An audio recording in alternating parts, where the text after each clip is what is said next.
So today I'm really pleased to be introducing Björn Stansvik, a pioneer, founder, and CEO of MentorMate. Björn has steered the company's vision from inception to 700 full-time employees, accelerating digital ideas with end-to-end technology services since 2001. Björn has worked in high-tech and strategic business development in Europe, Latin America, and the United States in leading companies, including Procter & Gamble, Ericsson, and Arthur D. Björn remains a guiding force for MentorMate, constantly challenging the team to explore the boundaries of new technologies like AI and cloud computing, and to pioneer digital innovation in healthcare, as well as entering new geographic markets. Under his leadership, the company has grown its design and technical capabilities across multiple industries. As a recognized technology innovator, Björn has won numerous distinctions and is a regular speaker to business groups on entrepreneurship, technology, and management. So thank you all again for joining us today. We will have time for questions at the end of the presentation, but feel free to type your questions in the chat box throughout the presentation. We will have a recording of the presentation available for attendees. And if you have any questions about how to participate in CEO Next, please reach out to me via email after the presentation. With that, I am pleased to welcome Björn. Take it away, Björn. Thank you so much. And as you, some of you know, I've been here a few times before, so I appreciate the privilege to be able to come back. And today, most of the content will be new, in case there are some people who have seen me speak before. And I think the last time was was it 2 years ago? I think 2019. If memory serves. So quite a few things have happened in the interim. I do have more slides than minutes, so that will be a pretty good pace as we go through this, but I'm sure this audience can keep up with that. So as they said, we've grown to about 700 people at this point, and my philosophy on sharing things is it's presumptuous to provide advice. I believe more in a Gestalt protocol, meaning sharing stories and really looking at what we've done as a case study, and then for you to contextualize that in your own businesses, wherever that might be applicable. I think the story is interesting because it's in the middle. It's certainly not a Google or a Microsoft story. But it's not a lifestyle business either. So I hope there's going to be some useful and attainable lessons there as well. So with that, we'll launch into it.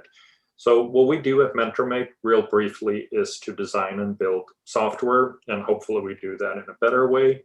And if you really simplify it, technology can be so complicated. There are so many ways it can go wrong. So our unifying theme is to try to make it easy. We have a large part of our staff in Bulgaria, hence the word offshore, about 90% of these 700 people. So that's how the company is set up. Very simply, I'm going to talk a little bit about where we've been, where we are, and where we're going, and what's coming up. And I've pulled materials from actually an internal company presentation that we gave about a week ago. So it's very fresh content, and a few other events that we've been part of. So without further ado here, let's look at where we've been first. So the journey, the last time I spoke here, maybe 2 times ago, I think I spent 90 minutes on this, but I'll try to compress that into 90 seconds this time. So I came over from Sweden about 22 years ago now, or 21 years ago, and then set up the company around a mobile learning idea on Palm Pilots, which started out really as a way of impressing a girl I was seeing at the time. And I learned, unfortunately, fairly quickly, or perhaps not quickly enough, that Palm Pilots were not the iPhone, and that high schools were focusing on advanced placement, didn't really have that much money, or weren't really buying things quickly. So about 5 years into the company, it was time to pivot, as they say, and I rejiggered the company to focus on custom software development, which is where we're at today. And prior to that, I also had to avoid getting deported and a few other things.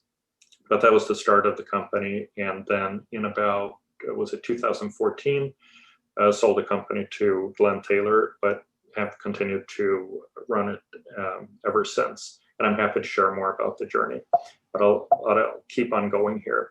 One theme that I think is important to stress is the theme of taking inventory. Why have we succeeded? Or because there's often a lot of focus on failure, but it's equally important to have that focus on success. So that's something that we carry with us, and you'll see that later in the presentation. I will just share really briefly a few lessons I've taken away, and they're going to be different for everyone. Early on, I learned to listen to the money. I got a lot of Minnesota nice. That's interesting. It took me about 5 years to understand that that's interesting means no in Minnesotan. So that was a bit of a learning lesson on the product market fit. And each stage of the business had its own heroes and villains, so to speak. And the people who were right or were right in the end weren't the people who were right in the beginning, if that makes sense, partly just because you couldn't afford them. There's talk about the importance of hiring the right people, and of course, who wants to hire the wrong people, but there's also what you can afford. Getting out of the way after you verify that people can do their job is something that I've adhered to. If I'm guilty of anything in delegation, it's probably more over delegation than micromanaging. But I do check in once in a while, and trusting your gut is something I learned over time, although it does get better with time, I think, the judgment, so you know what's going to work and what's not going to work. And the more experience I have, the less patience I have, because you know from the beginning, more or less, what's going to work. And then overreacting and underreacting to things is another thing I think about. And often I think it's good to overreact to something that happens, to nip it in the bud, because if you underreact, obviously you're going to have a bigger problem on your hands. Although you have to be careful not to overreact too much, because then it might seem a bit jerky to the organization. Another thing is, and this may seem obvious, but public respect and private debate. So obviously not hanging people out to dry in public, but being very frank in private, looking big as a company and follow through and so on. And also vulnerability is a theme I have in my welcome letter to people at MentorMate, that it's okay to ask for help, and learning from vulnerability is even better, and getting others to be comfortable being vulnerable is probably the strongest, I think. So those are just some of the lessons. Some of the numbers you can see here. We've had a few clients, been in business about 20, maybe that should be 21 years, and then over 1,000 projects. As I said, most people in Bulgaria, work in a lot of different languages. And I think I would be remiss if I didn't mention the pandemic. So obviously we've been affected by it. Everyone's been affected in both personal and business ways. And there's obviously been a terrible suffering with the pandemic. From a business perspective, we lost about 7% of our business, I think, more or less overnight when the pandemic started. And then it kind of kept stable there for, I don't know, 6-8 weeks. And it climbed back up a little bit. It was very strange, obviously, no travel and all of that. And then I think 10 weeks into it, we had regained that 6-7%, but then we lost, I think it was 8%. We had 3 big clients go bankrupt. But from then on out, it's just been an upward climb. It's been strange in some ways. In retrospect, some things seem obvious, but the world needs software more than ever in pandemic time. So we just keep on breaking records. Some things we've done from a client perspective have been to pivot from outbound, that's when you reach out through events for natural reasons in a pandemic, to really focus on inbound, which by which we mean leads coming in through our website. That has really grown, and I'll talk a little bit more about that later. We circled the wagons and focused on our existing clients, and that has stood us in good stead, even though we've added a lot of new ones lately. And then thirdly, we focused internally too on data, running the company much more efficiently through dashboards and so on. And from an employee perspective, the team has been scattered by the wind, so to speak. And we have obviously allowed a very flexible work from home policy, and I don't think that's going to go away after the pandemic. We are changing our offices to be more, should I say, cafe hoteling like, and more client-centric than workspace-centric. And then we've been able to recruit globally. We're no longer constrained by where we started. So those are some things that have been changing in the pandemic. And then if you look at the workplace, and this is something I have shared earlier, but it's still very true. It's obviously important for both retention and productivity to have a healthy workplace. And in terms of how we achieve that, at the very top level, we talk about a concept of together and building bigger things together. Because what we have is a business where we're always helping other clients improve their businesses. So it's not like we're centered around one single product, but around a lot of collaboration. And there's a proverb that I like a lot, saying that if you want to go fast, go alone. And if you want to go far, go together. And the story around that is that there was a family or a father who asked his son to break a bunch of sticks, and they couldn't do it. And then he took it and he pulled one out, and he was able to break that. So the sense being we're a lot stronger together. And in MentorMate's case, we focus on the building aspect. It's always going to be bigger, and it's around ideas for what's new. And then around that, we have 5 themes that we keep stressing internally. So we're almost branding everything we do internally as being something having to do with innovation. How do we learn something new? How do we do what's on the leading edge? Perhaps not the bleeding edge, because there's not too much of a market there, as I learned the hard way with the Palm Pilot. And then education, both of others, whether it's helping kids to code or our own employees, and then working on the career path of our people in elevation, and then accelerating the business, and then taking a moment to celebrate that. So where we're at today, put together a little word cloud from our last company meeting. The word home was apparently the biggest one here in the pandemic. And then looking at where we've been and where we're going, someone from a results perspective, revenues and profits have gone up and gone down a little bit, but mostly up. And then 2020 was, like I said, an incredible year. I'm still have a hard time to believe, and it feels a bit like a paradox that things have been going so well when there's been so much upheaval in the world. Looking forward, we have some goals for next year. We're already pretty far ahead of these goals, and then we were going to accelerate a little bit in 2022, but we'll see. But I'm fairly confident we can do that. Then we also took a moment to examine how we got to where we're at now. Like I said before, breaking that down.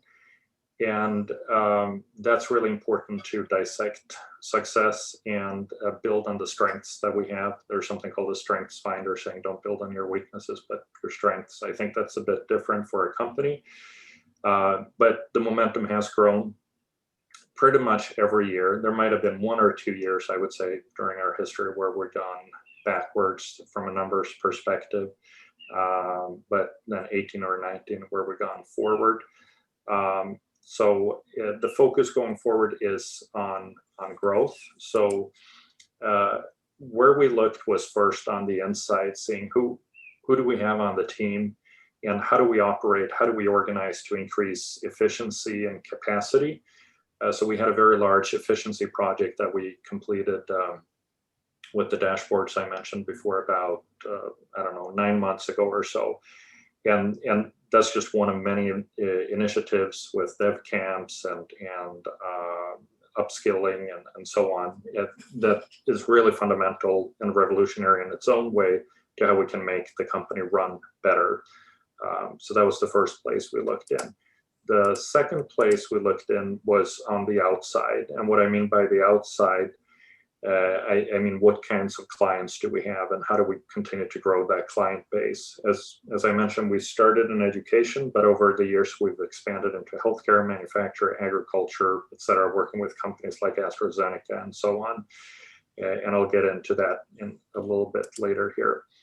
We also looked around corners, seeing how can we see into the future? How can we help our clients see into the future? Depending on which stage they're at in terms of the formulation of what they need to do. We've set up various centers of excellence, whether it's in cloud or continuation engineering or design. And I'll talk a little bit more about that later.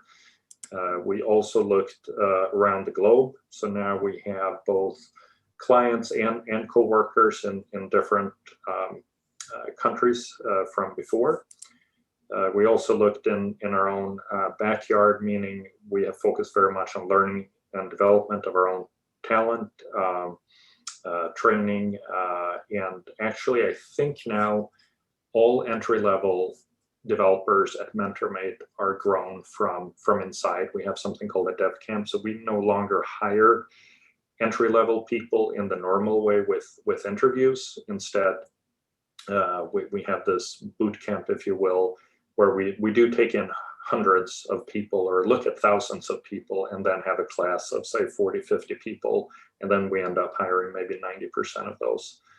So that's how we get entry level talent.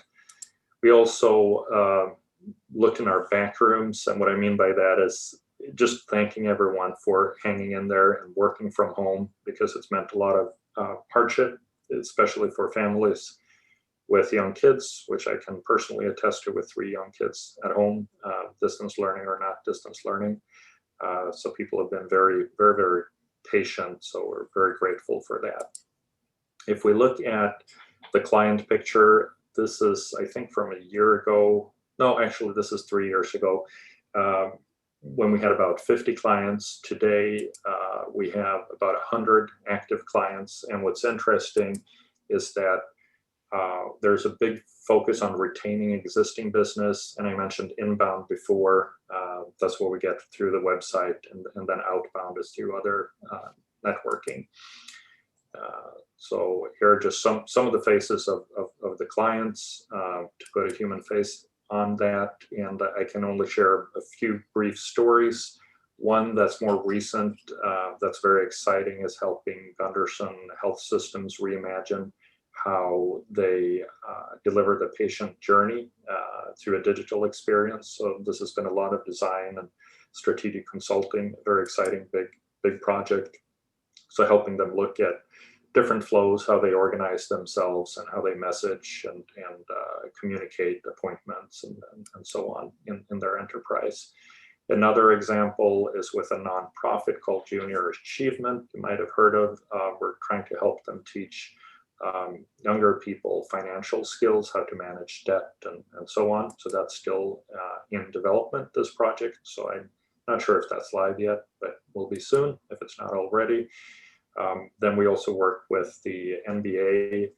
They were already in a process of reimagining viewership, because millennials and Gen Z don't watch cable TV like their parents did. Instead, they're interacting through social media and mobile devices with various things, whether it's TikTok or whatnot. And they needed to think about, how do we engage that younger audience? And then the pandemic hit, right? So they were hit by both those at the same time, and they were negotiating a cloud provider deal with Amazon, Microsoft, and Google, who are all competing fiercely for this. So we were brought into this to help them suss out which partner to choose. And then when they ended up choosing one, and they ended up choosing Microsoft, I think Google was a little bit less mature in their offering, and Amazon was more take it or leave it. Here's AWS, but we're not going to change that much for you. You configure it yourself. Microsoft took more an approach of we'll make it a little bit more custom for you. But even within that, our role with the NBA is then to help them navigate when does it make sense to pick something from Azure, which is the Microsoft cloud platform. When does it make sense to pick another tool so they're not entirely beholden to Microsoft? So we're acting in an advisory capacity to the NBA. So let's see. Then let's talk a little bit about where we're going. This is a map of Bulgaria. We used to be in 5 cities, and now we're in a lot more than 5 cities. So these are all the home offices of our staff in Bulgaria. So it's obviously expanded a lot, and we're not unique in that way. We also did a survey for the future of the office. We decided to lean into this and not say we're going to go back to how it was after the pandemic, but saying we're going to give you a choice. Interestingly, it was pretty evenly split down the middle, where half of the people said, no, don't really care about the office, and unless there is some, I don't know, in the future, of course, office party or whatever, some event, I just want to keep on working from home. So that was 47%. And then an equally large chunk of people said they would like to come into the office 1 to 3 days a week. So if you do some napkin math, you see that the load in terms of human bodies in the office is about a quarter. And then we had a smaller category of people who, went to work from different countries and so on, more as contractors. So that has changed a lot, how we work. We also decided to invest in our people by saying, okay, we understand everyone's much more mobile. So we're upgrading the hardware that developers get because that is the most important thing for them. I think we have 5 packages, and there's office furniture and different items of that nature. So we started rolling that out. The office spaces are being updated, consolidated. Some cases they're being shrunk. Some cases they're being focused more on clients. So we're rethinking that as well, just to make it a bit more flexible. In terms of culture and teamwork, we found that we will get back to team events when it's safe to do so. But we've also made a lot more tools self-service, so people can take care of their own admin tasks from an HR perspective and so on. We build some of these tools. We use some from vendors, and then a renewed focus on wellness and support, including mental health, physical health, and making the benefits more flexible. DevCamp, I mentioned that before. We've organized 3 of these boot camps so far, and we had over 1,000 people apply. So this is how we source, I believe, 100% of our entry-level talent. At more senior level, we do recruit from other organizations, but this is how we do entry-level recruitment. In terms of mix, it just shows how many are junior and mid-level. Hasn't really changed that much. We added about 110 employees in Bulgaria in 2020. I think we added about 10 in Minnesota.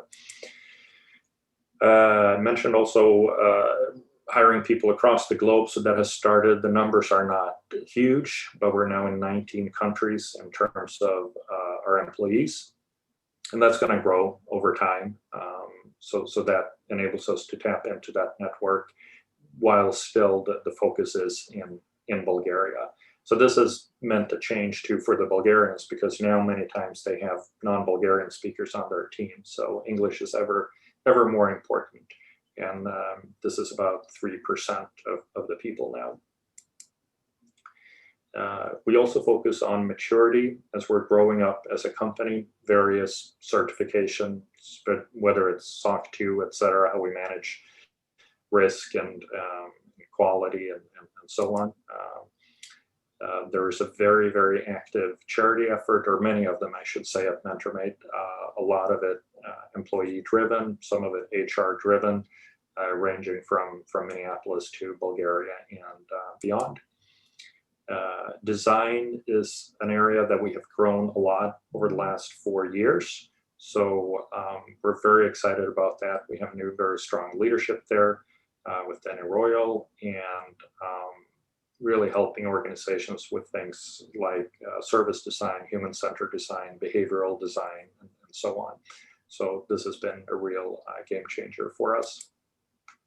Business analysis is another discipline, and we're doing that in Bulgaria mostly now. So that adds an element to the approach. Cloud and DevOps, I talked a bit about what we're doing for the NBA before, but that's a very quickly growing practice as well. Support is important, and we've stood up a center called continuation engineering to allow for the care and feeding of systems once they're built. Software is really never done, but it can go into more of a maintenance mode, obviously. And then we're also investing in data, machine learning, and so on, standing that up. So those are some of the things we're focusing on. In terms of what's next, we're working on elevating the brand. And as we move into our 20th year, we're continuing to change as a company. And these years of growth, they left us poised for a great future so we can tackle bigger problems for our clients. And we want to think about setting ourselves up for success in ways that we maybe haven't considered in the past. So with that in mind, we're developing a new brand platform. And this is not really external, so I'm sharing some things that are internal here because of the audience. So a brand platform, and I frankly didn't know this before, but it's not what you communicate. Well, it is what you communicate to the outside world, but you don't state it explicitly. It is defined as what is perceived or what is experienced if you ask a client. So when we're doing this, we want to build on our 20 years of experience and have a full brand platform. It goes beyond the values we have and amplifies all of the hard work that has been done to date. So the components of a brand platform are vision, mission, values, but also personality, pillars, and essence. So the personality is how you show up to work, and what kind of persona you have as a company. The pillars are things like I talked about before with innovate, accelerate, celebrate, etc. And the essence is why you exist. But again, these are things that are not communicated externally, but should be experienced. So they won't go on the website, many of these. So what they aim to do is to strengthen the internal DNA, where we're headed, becoming our North Star, and it becomes the beginning of everything and where we ground ourselves. And it manifests from the inside out. And like I said, it should be felt rather than written down on a website. So when we look to the future, we're going to do things that are external as well, meaning value proposition, positioning, or updating all of these as brand voice, brand identity, and a brand identity system. So, and ultimately, this will be going to the outside world in a little bit of a different way. And the rollout schedule we have is over the next few quarters of this system.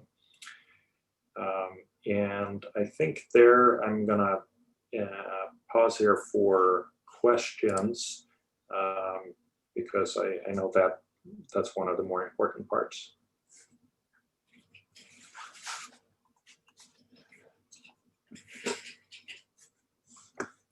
Okay, thanks, Björn. We do have a couple of questions in the chat.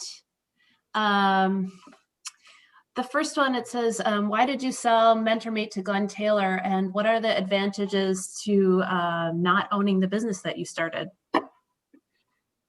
Okay, so in 2000 and I have to remember 10, I think we I looked at what did we want to do with the business, and we had, you don't have to exit a business. That is very true. but it's also true, it took me 14 years to get there, and there was a lot of, to the exit event, and there were a lot of investment risk on a personal level. And when you're growing a business, I mean, it's different for everyone, right? We grew very fast for a sustained period of time, ending up on all these fast growth lists. But when you grow so fast, at least in our case, all the capital got used up to fund that growth. So we really weren't that profitable for a number of years. We are now, although the growth rate is slower. So we grew maybe 100% a year, some years more than that for, I don't know, 4 or 5 years. So there was a lot of risk, and I had personally pretty much all of my net worth tied up into one thing. Some people are more fortunate than that. But so the exit was an important thing and a goal that we wanted to achieve at some point. So we drew up plans in 2010 saying, okay, what's a meaningful number? And then what are valuation metrics in our industry, so we would have a realistic understanding of the fundamentals we would need to achieve. And then we set a goal in 2010 of, I think it was, I realized to get the kind of exit we wanted, we had to grow revenues by 1,500% and profits by 2,200%. And then we did that. We actually ended up doing it within a few percentage points. I think we're 1% over on revenue, and it was that was kind of odd how exactly we ended up doing that within 5 years.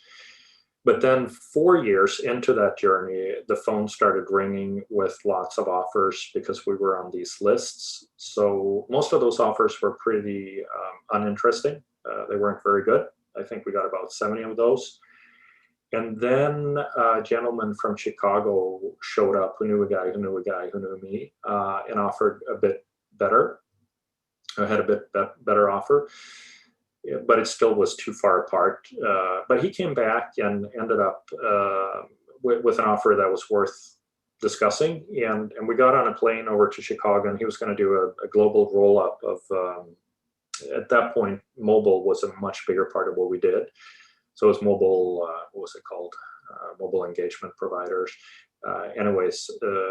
So I got an offer that I wanted in Chicago, but we're negotiating some small details of it. And on the plane back, I remember getting this idea to send an email to Taylor, just because I think it's better to have more than one bidder. But at the same time, I felt the offer was good enough that I didn't want to just pour cold water on it and say, hey, we're going to hire an investment bank and run a 6 or 9 month process. I didn't think that was the right approach. So I was thinking about, how can I get more horses in the bidding race quickly who have the wherewithal? And Taylor came up because, quite frankly, I'd met with them 3 years prior, and we were talking about doing something strategic, ended up never really happening. But I knew enough that they had missed a few tech trends. So I knew there was a little bit of pain there from having missed trends.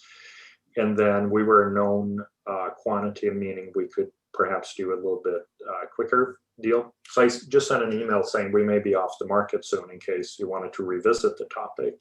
And they did, and showed up. And I just told them, look, big companies miss big trends sometimes, so don't be one of those. And if you don't acquire us, you're committing professional negligence. And at first they laughed at me, but then they nodded, and we ended up with a much better deal with them, retaining autonomy. So that was a big thing when I talked to Glenn. He asked, what do you want apart from the offer? And I said, it's autonomy, and they've really provided that. And then, interestingly, 10 days before we signed that letter of intent, another bidder came into the picture, a CEO of a SaaS company, a pretty big one I had spoken with before. And he said he hadn't been able to stop thinking about our conversation, and said, I really think we should merge our companies. So I said, well, that's great, but, how about you get on a plane with me to Europe tomorrow so we can, you can interview the staff and so on, because that was his primary interest. So we got on a plane the next day and ended up with actually an even better offer than the one from Taylor, but we only had 9 days left. So I said, we'll need a significant amount of earnest money to tell Taylor to hold on, because if I do that, they might go away. And with my luck, I think, we'll have a recession the next week. And he said he couldn't do that, but to come back if it didn't pan out. But it did pan out. So I think, it was why did I sell to Taylor? That's kind of why it ended up being Taylor. Advantages, you do take chips off the table, so it's more comfortable that way. I mean, it depends a bit. If you've had already 5 exits, and now that I look at the success, of course the company is much more valuable now. But it also enabled me personally to do a few things earlier when the kids were young that would have been hard to do. So reconnecting with Sweden, for instance, we moved out to California. So it enabled that, and it's still a very good situation.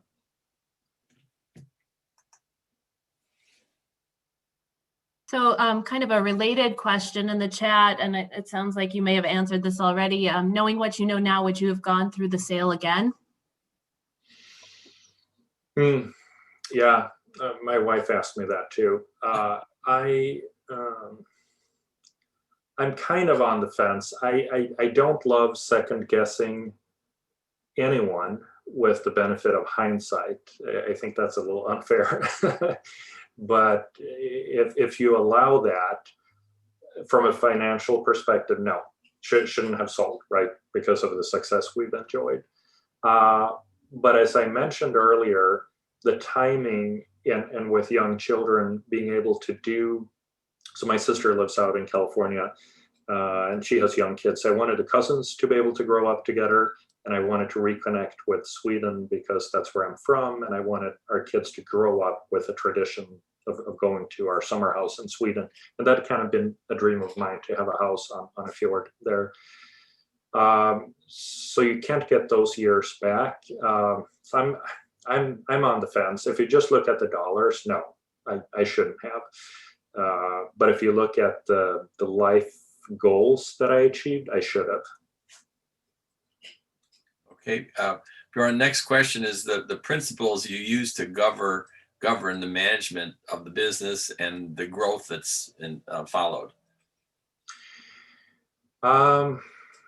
So we have check your ego at the door, high autonomy, high expectations. That's the quick summary of the management philosophy. So we don't tolerate jerks. They can't work at MentorMate.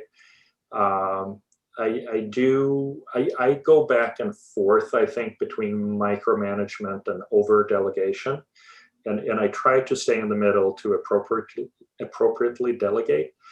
And what I mean by that is that in the beginning, before I know someone, I do double check work and, check in on a lot of things that may veer into the micromanagement. But once they have proven themselves as solid in my book, then I let go of that quite a bit, and trust them to make the judgments. And I become more of a sounding board at that point, challenging them. But only overriding them maybe one time out of 20. I remember this conversation I had with our president maybe 5 years ago about incentive systems, and we had about 10 or maybe even 12 different ones. It was a little messy, I thought, and I said, why don't we just do incentives based on year-over-year gross margin dollar growth? Because I think that metric, when you think about it, how many gross margin dollars have you added to your piece of the business from last year, is very clarifying and helps managers think as business owners. And he said, no, I won't work for this group for this reason. And, anyways, we were talking about it for about an hour. And after that, he got a little exasperated with me. And I said, fine, Björn, we'll just do it your way.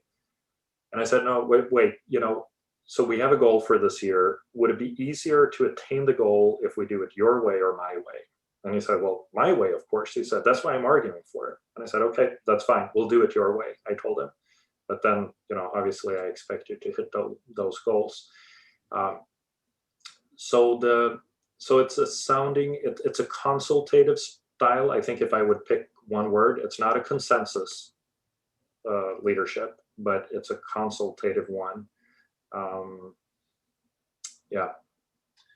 A variation on that theme, when you go back to your lessons learned, yeah, one of the points was the more experience I have, the less patience I have. Yeah. How would that play into that story or another story that might be instructive for us?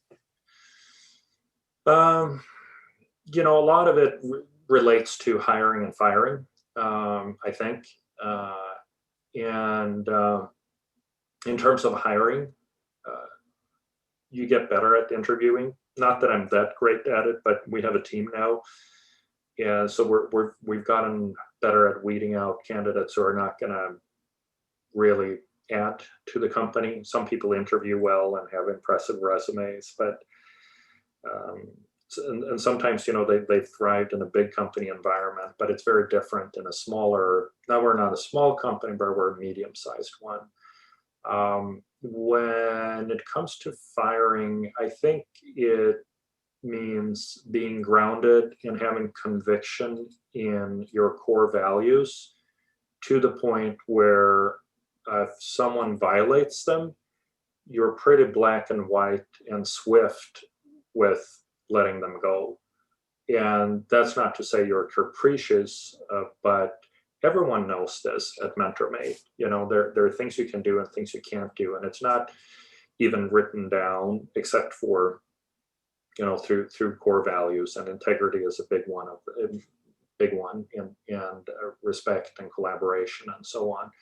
So that is very well understood by the organization, and if someone violates that, you do need to set an example, I believe, because some things are fundamental and don't get better over time, and it's just better to end it than to live with it. Sometimes, you know, you can turn it around. We had a situation with a leader who was,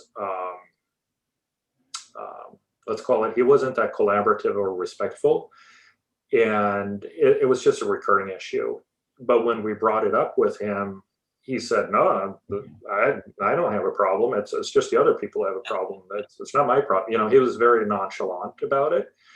So we did an anonymous 360 review where the whole management team graded each other, and then, you know, he was very clearly the outlier, scoring very low. And when we showed that to him, he almost cried, and he was one of these tough guys. And then he did change for 3 weeks, and then he fell back into his old ways, and we ended up, you know, having to part ways. There was another person who I caught not being truthful in an important way, and I terminated that person right away, because trust is so important. So those are some examples of not being patient with important things. Yeah. So on that theme and the importance and power of culture, you talked about core values, and so having them obviously is of great value, but how do they emerge? How do you document? How do you communicate those so that they become part of the culture? That's a challenge, especially for earlier stage growth companies. Yeah. You put them on coffee mugs.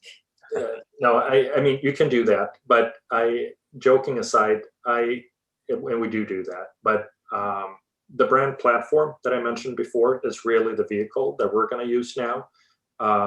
We have them in HR, in interviewing, so they've been really integrated into the hiring and firing of people, because that's the ultimate consequence, who's on the team and who's not. And they've been pretty well promulgated and have infiltrated, I think, every part of the organization. So it's very pervasive, whether it's a coffee mug or a hiring manual or a company update, they're always there. They're ever present.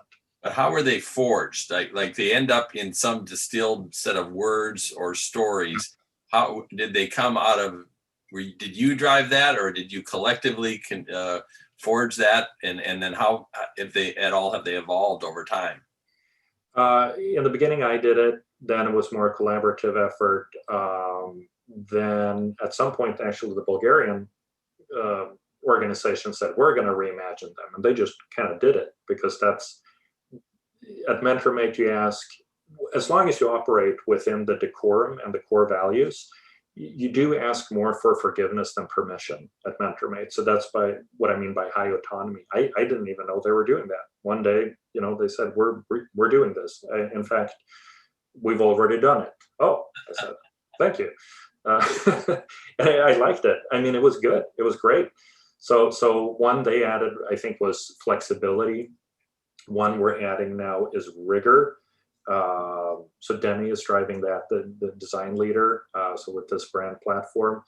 And as we're elevating into bigger challenges, we need to have more rigor. And unfortunately, that word doesn't exist in Bulgarian, so it's taking a little bit more explaining, but it's all possible. So it's evolved who's doing it. So it's a little bit like passing the baton, where since I started the company, I did it the first time, and then we had some strong leaders who modified it, and they put their personal stamp on it. And they didn't throw everything out. And then Bulgaria took it over. They put their stamp on it, and now Denny has come in and he said, I think we can make this better. So it's gone through, I don't know, 5 or 7. Okay. And each time reflecting the evolution of the organization and the direction. All right. Yeah. So one key word that came up early, and you just mentioned again, Bulgaria. I'd like you to explain why Bulgaria, give us the backstory and how that's become such a critical part. And then I'm going to notify the group here. I'm going to allow everyone to unmute. So if you want to ask questions directly, let him answer the Bulgarian question, and then we'll go forward. So why Bulgaria? So I think, 3 reasons. One was by chance. One was, a micro level reason on the individual level, and one is a macroeconomic one. So by chance, just through networking, I came across someone in my networking endeavors like 20 years ago who had lived there, an American, who had made a connection with the Bulgarian software development community and was back. So I was introduced to an individual by the name of Mitko, or that's his nickname, Dimitar Dobrev. He works for Amazon now. And that individual, I mean, Mitko was just an outstanding individual, good manager, good developer, one in a million, right? So I asked him a while in, I mean, do you know anyone who's the least like you, Mitko? And he said, well, my buddy Ivan. He said, Ivan leads an AI team at Facebook now. So we hired Ivan, and he was great too. And then the two of them certified or qualified everyone else. So they were the quality filter. And then we kept adding one after another, and it just worked because of them and because of others. And it's kept on working. And we've tried many different countries, and now we are in a different way, not setting up an office, but sourcing talent more globally, even though it's just 3% of our workforce now. But I think that will grow to 30% over maybe 4 years. But Bulgaria was also the Software Excellence Center for the East Bloc. So I didn't know that at the time, but they have a very rich tradition of computer hardware, software, mathematics, and so on. Okay, great. All right, so questions for the group, just go ahead and speak up. And absent a question, my next for Bjorn would be about this dev camp, because a talent pipeline, building the capacity on talent is key to growth for anybody, but in particular for you, I assume. Where did that come from, and how could a smaller company, if you imagine the time when you were running at an earlier stage, how could you build a dev camp kind of model to grow your own talent? Or is it beyond the reach at that point? Yeah, so I think the earliest beginnings of that were with something we called a mobile academy. So we started in smaller scale when there just weren't enough people who knew how to build apps. And when was this? I don't know, was it 2004? I don't know, 13, but it was a bunch of years ago. And so we got more talent that way. And we hired first some teachers, then we did it ourselves. And but then more recently, Krasimir, who is one of our leaders, just stepped up and said, I'm going to do this boot camp. And he talked to others. It wasn't just him, but he was a leader for sure in that. And yeah, I was just informed one day that we're doing a boot camp, and I thought it sounded like a great idea, so I didn't stop it. And we canvas very, very broadly. So we're huge in Bulgaria. We're very well known, one of the biggest employers in the country. It's a small country, 7 million people. And then we get literally hundreds, even over 1,000 people. And then we very strictly test them. So we get the best of the best. So it's really like a SEAL team. And then we have, right now, I think we inducted 37 people into the current boot camp. And they go through a 6-week grueling curriculum. I don't know if it's 12 hours a day or whatever, 7 days a week. And then after that, they're put on client projects, I think in an unbillable fashion for 6 weeks. So we tell the client, hey, we have recruited the best and the brightest. They're up to speed. They're still learning, but these are people who have a master's degree in computer science, so they're not neophytes exactly. And then for 6 weeks, the client gets to try them out. And if they like them, we switch them to billable. And if they don't, which actually almost never happens, then we just take them off the team. But how would that apply to a smaller company that's not onboarding dozens, but was looking for 2 or 3 key players that they're having trouble sourcing or recruiting because of larger companies like yours that tend to get ahead of the line? My approach back then, it was much harder.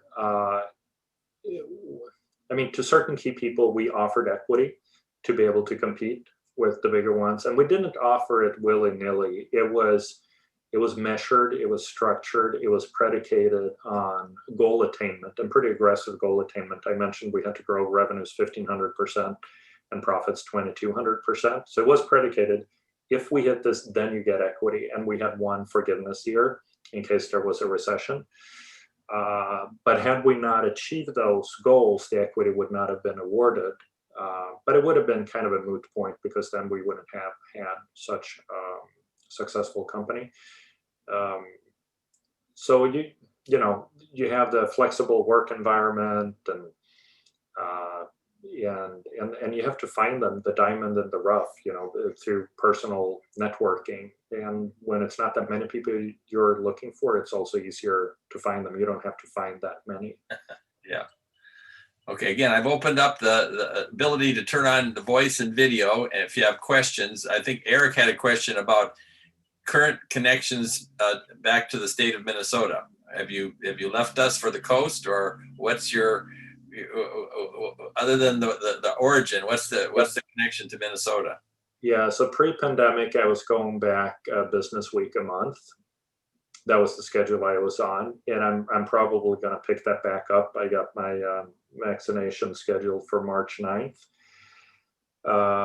So I think that's returning. And that's obviously where most of the US part of the company is located. And I maintain and really value so many friendships that I've grown in Minnesota, because we lived there 18 years.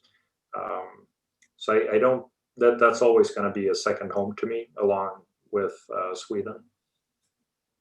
Okay, again, Eric, if you have more to add, please feel free. Last question I have is, again, the sizzle to your story. So you're advising the NBA. So I imagine that Glenn Taylor and that connection had something to do with it, but how do you arrange that, and how do you then leverage it in terms of new business? Because you're talking about quite a stage to display your talents. Yeah, so it's 2 aspects. Yeah, Glenn had something to do with it. He called up Adam Silver, the commissioner, and he said, Adam, you need to talk to Bjorn. So then we flew there on Glenn's private jet to Manhattan. Well, that helps. Sat down and talk with them. But, the NBA, they're not going to hire some knuckleheads. They need to get stuff done. And we had We got in the room thanks to Glenn. We wouldn't have gotten into the room without him. But after that moment, it was not a softball interview. We had to really perform and think about what role can we play within the ecosystem of vendors and internal resources that the NBA has. And they have a lot of world-class talent there, and everyone wants their business because it's so high profile.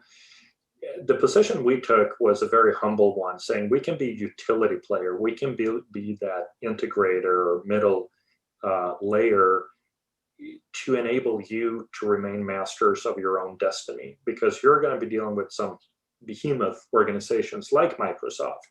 And I'm not ascribing any ill intent to Microsoft, but any company obviously seeks to maximize its market share of any client. So, and they're very sophisticated in how they do that with these walled gardens and lock-in effects, et cetera. So we felt our strongest value add, because we had that trusted component with Glenn's ownership of both MentorMate and the Timberwolves. We had that trust, and we said we can be that trusted advisor to kind of keep the other vendors honest and tell you what's what in that regard. And then when you start needing to build things, we're very good at that too. So normally we're more designers and builders, but with the NBA, we said we can be an honest technology broker, if you will, for you. And so to what extent does that strategy, which is brilliant, apply to a smaller company? I mean, relatively speaking, you were that second stage company dealing with the national platform, but our audience is dealing with smaller scale. But the principles, do they translate, or how would you navigate the same kind of scenario with a smaller company? I don't think they differ that much. I'll say that first. And the example that immediately comes up is actually our first major client outside of the mobile learning platform. And it was with the state of Minnesota, the Department of Health Division of, Department of Human Services Division of Licensing, where they needed some field data collection system. It had all been paper-based. This is in, 2003 or 4 or 5. And